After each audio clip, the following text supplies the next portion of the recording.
Shalom, Bapak Ibu yang terkasih di dalam Tuhan. Apa kabar? Puji Tuhan, kita berjumpa lagi.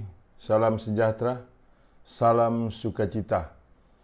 Bapak Ibu yang terkasih di dalam Tuhan, kita percaya hanya firman Tuhan sajalah yang merupakan sumber kekuatan kita.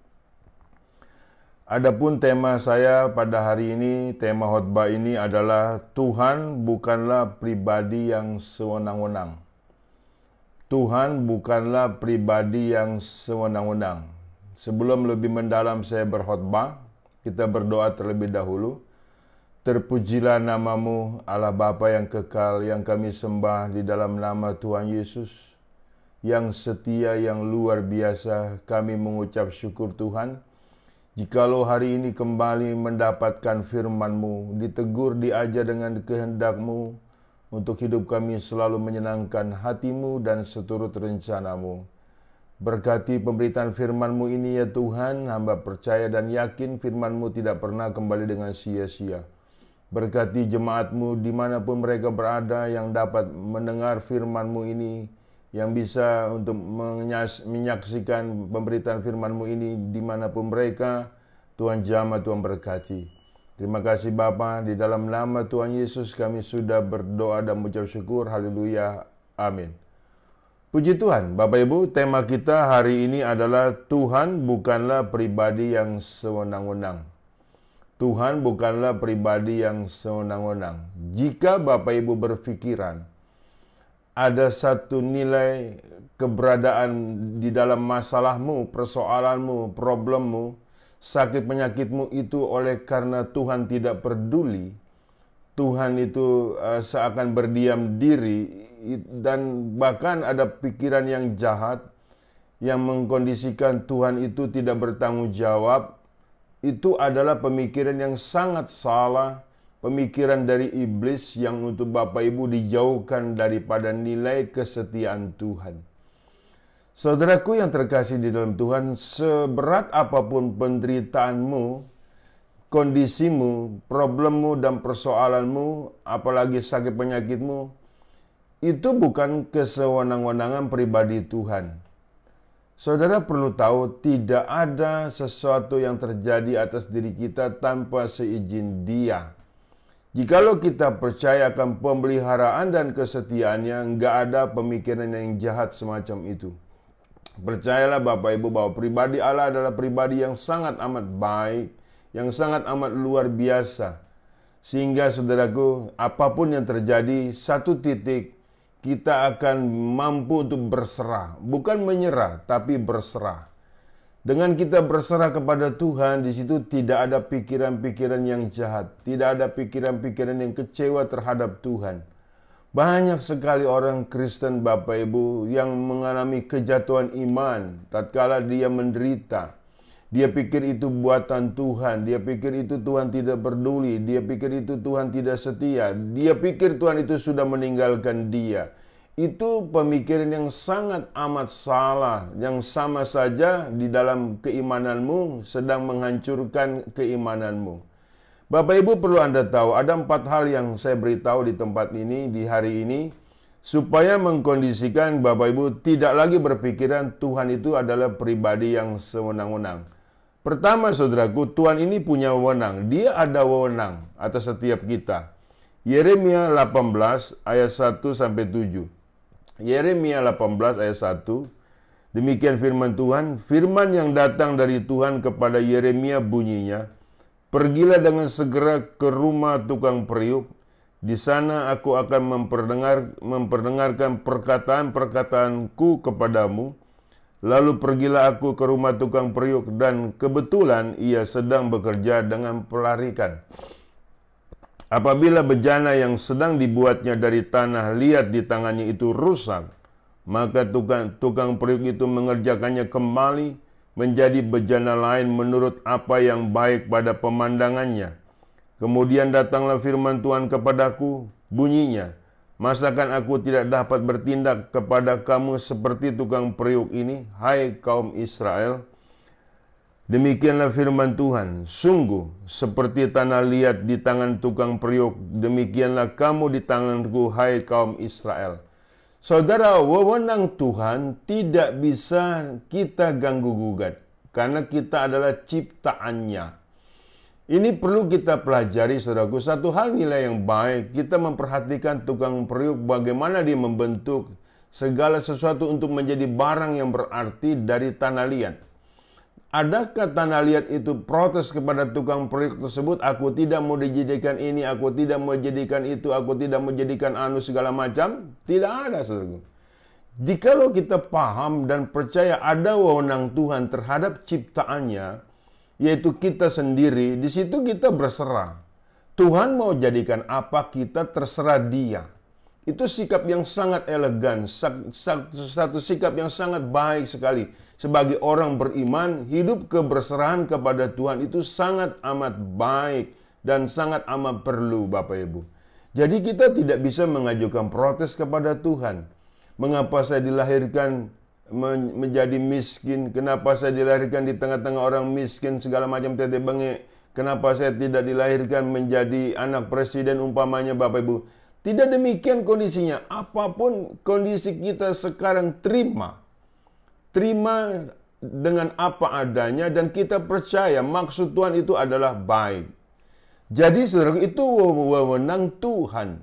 Dengan wewenang Tuhan, bukan kita mengatur Tuhan, Tuhanlah yang mengatur kita. Terserah Tuhan, Bapak Ibu. Bapak Ibu amati ya, tukang periuk bekerja bagaimana dia dengan kehendaknya sendiri untuk membentuk benda-benda dari tanah liat tersebut, Bapak Ibu. Dia mau jadikan apa? Mau jadikan vas bunga, mau dijadikan jamban, mau jadikan wastafel, terserah. Iya kan? Tidak ada yang protes, saudaraku. Jadi jangan sampai kita tegar tengkuk. Jangan sampai kita memberontak. Jangan sampai kita melawan pencipta kita. Kita tahu, saudaraku, di dalam diri Tuhan itu ada satu nilai yang baik, yang sangat baik, saudaraku, yang untuk setiap umatnya, setiap ciptaannya. Jadi kita perlu paham ada wewenang Tuhan. Mulai saat ini, saudaraku, ia akan relakan hatimu dibentuk oleh Tuhan. Relakan, jangan keraskan hatimu. Iya kan, saudaraku, selama proses-proses itu berlangsung, kita berserah jauh lebih baik. Sebab, saudaraku, hidup ini adalah nilai sebuah proses dalam kebenaran. Yang Tuhan berkehendak apapun terhadap kita adalah yang baik. Kita berserah, jangan melawan.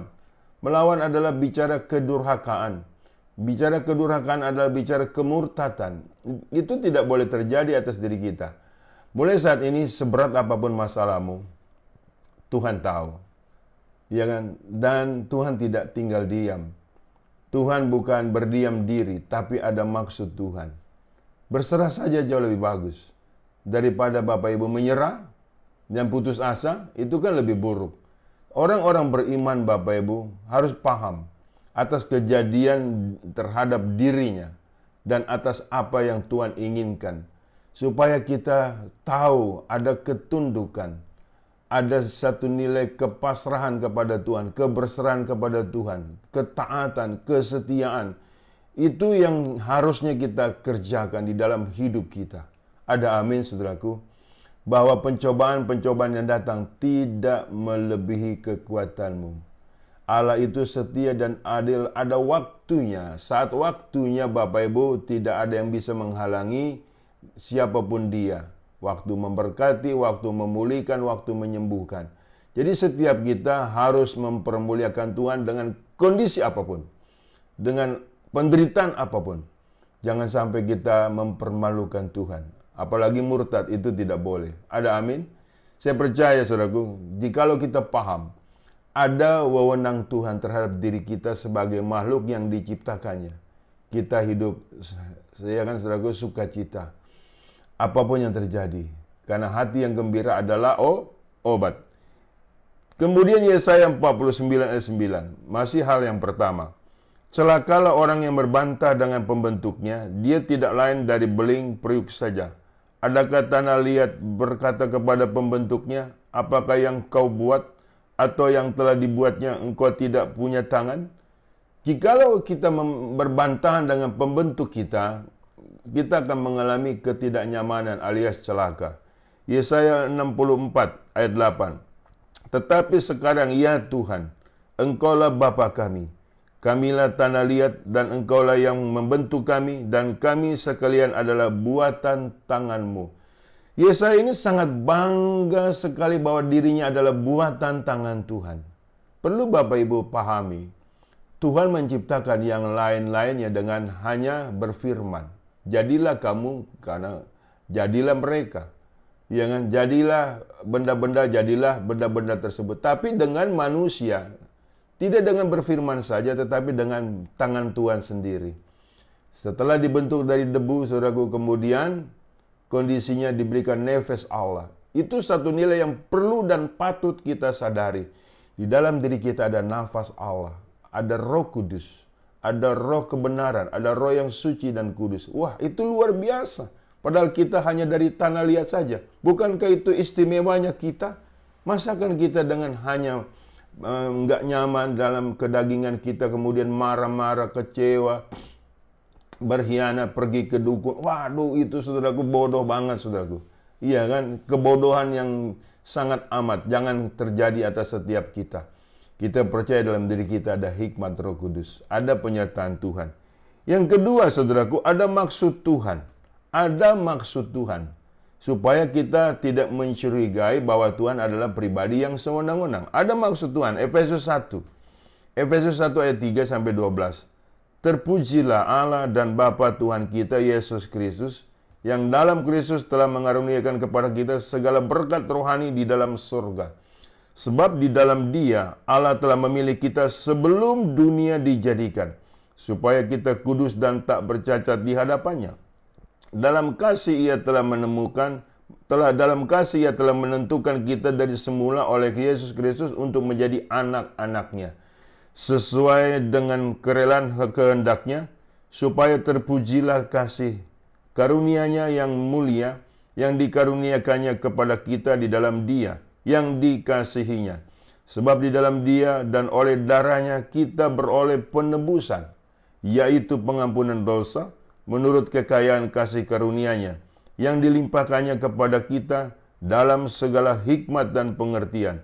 Sebab Ia telah menyatakan rahasia kehendak-Nya kepada kita, sesuai dengan rencana kerelaannya, yaitu rencana kerelaan yang dari semula telah ditetapkannya di dalam Kristus, sebagai persiapan kegenapan waktu untuk mempersatukan di dalam Kristus sebagai kepala segala sesuatu, baik yang di sorga maupun yang di bumi. Aku katakan, di dalam Kristus, karena di dalam Dialah kami mendapat bagian yang dijanjikan kami, yang dari semula ditentukan untuk menerima bagian itu sesuai dengan maksud Allah, yang di dalam segala sesuatu bekerja menurut keputusan kehendak-Nya, supaya kami yang sebelumnya telah menaruh keharapan pada Kristus boleh menjadi puji-pujian bagi kemuliaan-Nya. Saya ulang ayat 3, Bapak Ibu. Terpujilah Allah dan Bapa Tuhan kita Yesus Kristus, yang dalam Kristus telah mengaruniakan kepada kita segala berkat rohani di dalam surga. Sebab di dalam Dia Allah telah memilih kita sebelum dunia dijadikan, supaya kita kudus dan tak bercacat di hadapannya. Adakah Tuhan menciptakan kita merusak kita? Adakah Tuhan menciptakan kita mengabaikan kita? Tidak demikian. Dari semula kita diciptakan baik adanya untuk mempermuliakan Tuhan.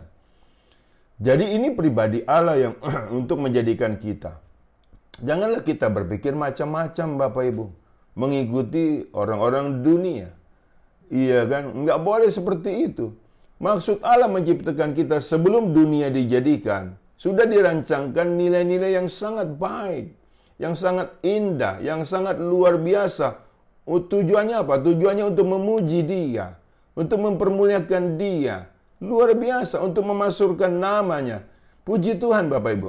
Jadi, pribadi Allah adalah bukan pribadi yang sewenang-wenang. Jadi, perhatikan, saya di dunia ini, Bapak Ibu, bukannya itu kejadian beradanya dalam kebetulan atau faktor eksiden. Misalnya Tuhan mau menciptakan monyet, jadilah diri saya. Oh, tidak demikian. Kita diciptakan Tuhan, ada maksud Allah yang menyertai kita, yang harus kita paham sampai selama-lamanya. Ada amin, Bapak Ibu. Kita harus memahami itu.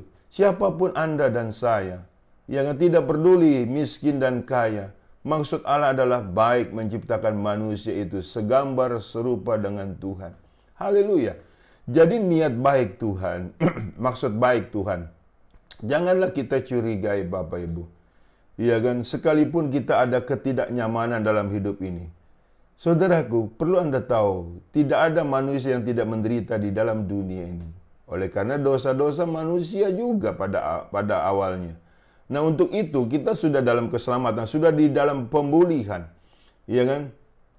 Kita kondisinya tinggal setia saja. Apapun yang terjadi. Amin, saudaraku. Jangan mencurigai Tuhan. Jangan berpikiran macam-macam. Buanglah jauh-jauh pikiran-pikiranmu yang jahat, yang licik, yang najis. Itu adalah kehendak iblis. Perlu Bapak Ibu paham supaya kita tidak dalam pikiran-pikiran yang jahat. Pikirkanlah perkara-perkara yang di atas. Kita mengerti akhirnya maksud Allah mengadakan kita di tengah-tengah keluarga kita, di tengah-tengah lingkungan kita, di tengah-tengah dunia ini ada maksud yang baik untuk menjadi terang dan untuk menjadi garam. Haleluya. Ada amin. Puji Tuhan, saudaraku. Yang ketiga, saudaraku, ya kan, ada kasih sayang Tuhan. Wahyu 3 ayat 19 sampai 22. Ada kasih sayang Tuhan. Wahyu 3. Barang siapa kukasihi, ia kutegur dan kuhajar. Sebab itu relakanlah hatimu dan bertobatlah. Lihat, aku berdiri di muka pintu dan mengetok. Jikalau ada orang yang mendengar suaraku dan membukakan pintu, aku akan masuk mendapatkannya dan aku makan bersama-sama dengan dia. Dan ia bersama-sama dengan aku. Barang siapa menang, ia akan kududukan bersama-sama dengan aku di atas tahtaku. Sebagaimana aku telah menang dan duduk bersama-sama dengan Bapakku di atas tahtanya. Siapa bertelinga hendaklah mendengarkan apa yang dikatakan Roh kepada jemaat-jemaat.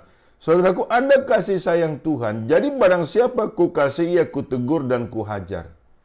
Sebagaimana saya sebagai anak Bapak Ibu, tatkala menyimpang dari nilai-nilai kebenaran, pasti Bapak saya pukul saya Bapak Ibu. Pasti dihajar supaya saya diluruskan gitu loh. Karena papa saya sangat menaruh belas kasihan kepada diri saya sebagai anaknya, supaya anaknya tidak kacau hidupnya, supaya tidak menjadi sampah masyarakat, supaya hidupnya berguna bagi keluarga, bagi nama Tuhan. Demikian pula nilai-nilai kita sebagai anak Tuhan. Iya kan, saudaraku?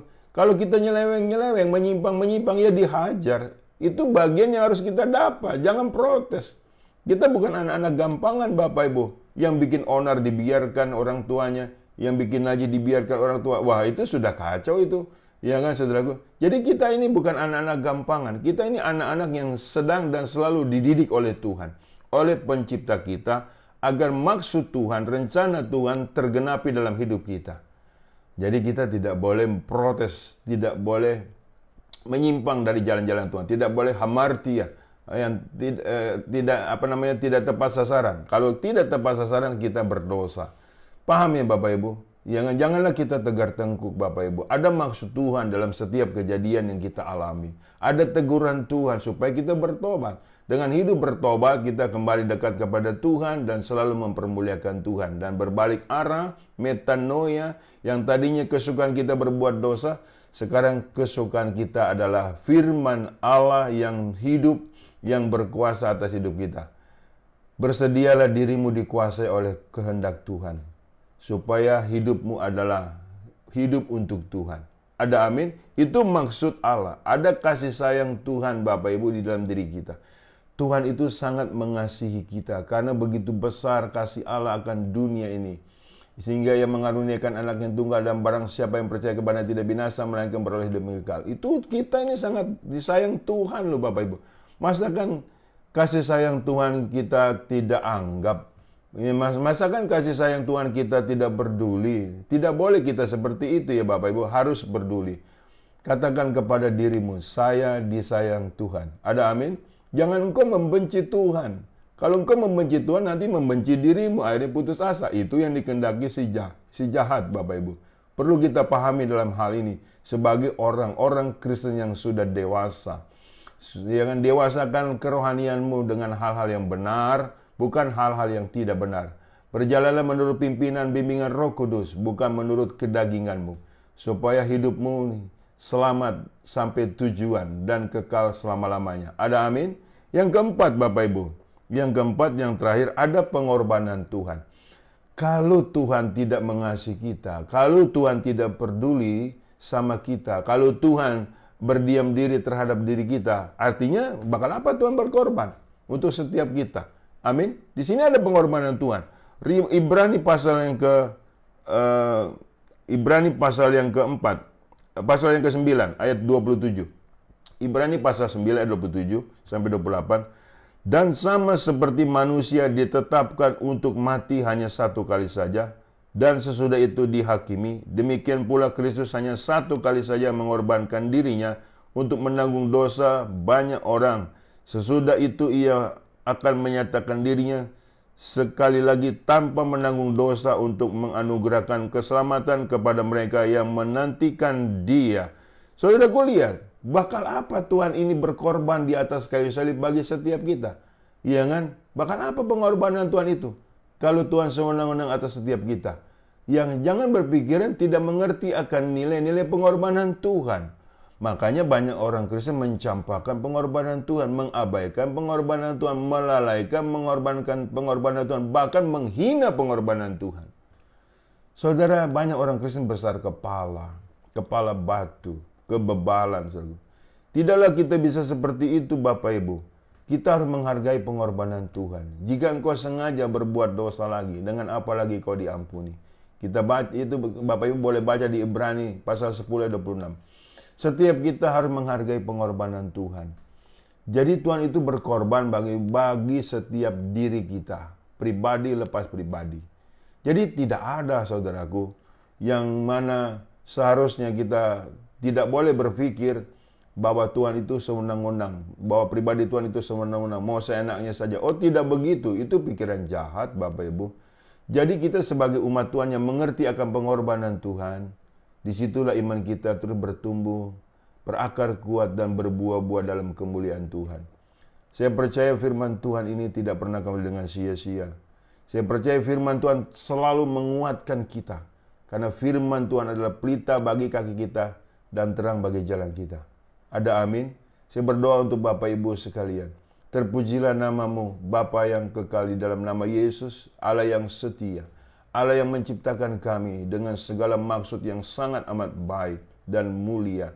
Agar kami mempermuliakan Tuhan di dalam segenap hidup kami dan seluruh hidup kami dari sepanjang masa, dari kekal kepada nilai kekekalan. Biarlah firman-Mu ini Tuhan dimengerti oleh jemaat-Mu yang mendengar pemberitaan ini. Agar mereka tidak memiliki keberadaan nilai-nilai yang jahat. Agar mereka mampu membuang nilai-nilai yang jahat, yang najis dan yang licik. Dalam nama Yesus, berkati seluruh jemaat-Mu dimanapun mereka berada. Dan nama Tuhan mereka permuliakan kemanapun mereka melangkah dan hidup. Terima kasih Bapa. Di dalam nama Tuhan Yesus aku sudah berdoa dan mengucap syukur. Haleluya. Amin. Bapak Ibu yang terkasih dalam Tuhan, terimalah berkat dari Allah Bapa. Di dalam cinta kasih Tuhan kita Yesus Kristus, di dalam persekutuan dengan Roh Kudus yang selalu menyertai kita. Mulai dari saat ini sampai Maranatha, Tuhan datang kali kedua menyebut kita dalam kemuliaan-Nya, dan kita pun layak menerima kemuliaan Tuhan dari kekal sampai kekal. Haleluya. Amin.